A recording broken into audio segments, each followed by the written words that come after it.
చంచలమ్మనేమో చంటి లోపలికైతే వెళ్ళనివ్వలేదన్నమాట.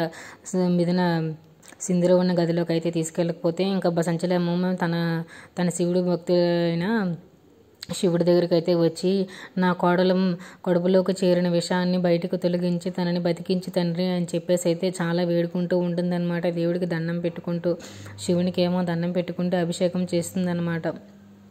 అక్కడ ఉన్న చంటి ఏమో సింధూర దగ్గరికి వెళ్ళి నన్ను ఎవరు విడదీయలేరండి, ఆ దేవుడు కూడా విడదీయలేరు అని చెప్పేసి అయితే చాలా బాధపడుతూ తను చేపట్టుకుంటూ ఏడుస్తూ ఉన్నాడనమాట చంటి.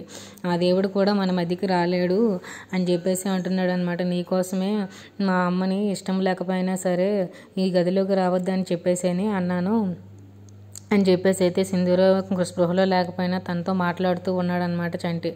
అప్పటిలోగా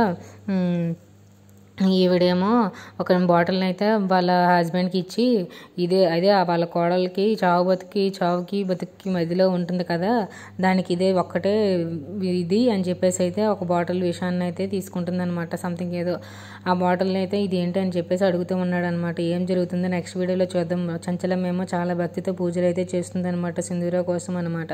if you like this video please like, share, subscribe friends.